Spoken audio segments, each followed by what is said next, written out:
So let's talk a little bit about this, okay? And this is why, by the way, a couple months ago, there was a government official or like from the government body of Indonesia who criticized the franchise league, said it's not competitive, etc. And this problem that we're seeing right now from Team Lunatix and Kid, this is the exact problem that kind of raised the whole franchise league situation.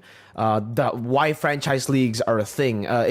It's not just to protect the org, obviously. Like the organization will be better off, right? They'll be able to grow and they'll be able to be sustainable, at least as a business, number one. But also to keep the players safe. You never know. Sometimes organizations are very scummy.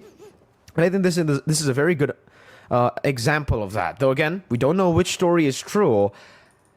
I don't think Kid would lie about all this. He told the story with incredible detail, and I don't know. Kid's been in the game for a long time.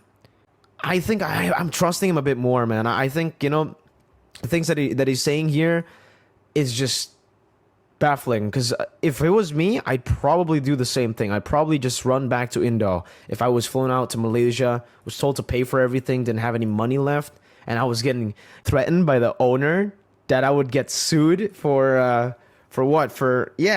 Oh geez, that is scary, right? Especially for Kid and Zippx and these young players, man. These players are very young, so the fact that they would have to go through all that, I think they made a very intelligent move by going back and flying back and buying their own tickets to go back home, because this is unacceptable. And I hope, I don't know what will happen here. But if all this is true, I hope Lunatix gets punished, man, because this is some bullshit right here. Again, I don't know if it's completely true, Like, even from Lunatix side, they said a lot of things that Kid didn't really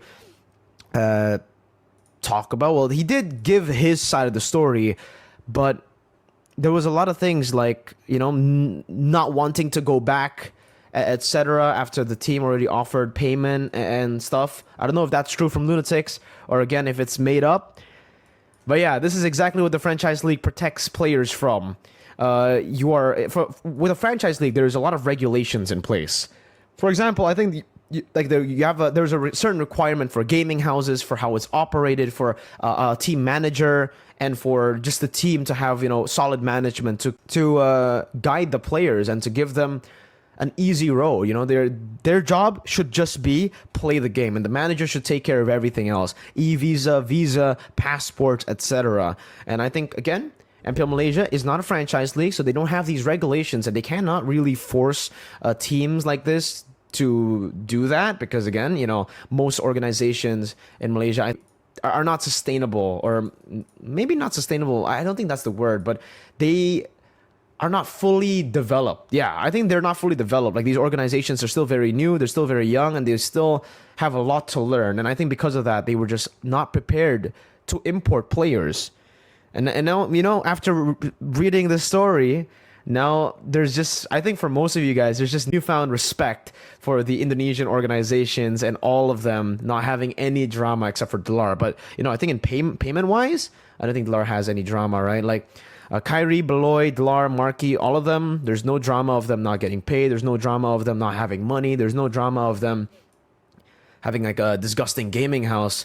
And even Yeb, right? So it seems like all of them are very happy in Indonesia, even though Delar doesn't get playtime. But, aside from that, he is getting money, he is making money. And it does seem like the organizations in Indonesia are developed enough and are mature enough, are responsible enough to actually take care of their players. So big W for for Indonesian league, for every league. This is already very, very sad for MPL MY. I mean, this is something that obviously any league would try to avoid, but again, I think this has happened multiple times. I think even Madness Esports just last year, or season 11, I think, didn't pay their players, right? So that's what happens when you have qualifiers and teams who are basically not prepared or do not have the right are not like financially ready for this kind of investment, for this kind of commitment.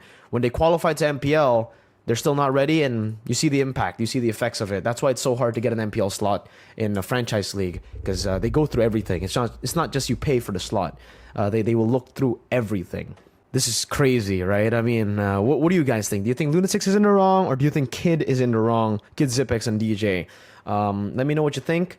I want to hear from you guys, because for me, I think I will kind of side with Kid a bit more here after hearing his story. It just feels more believable.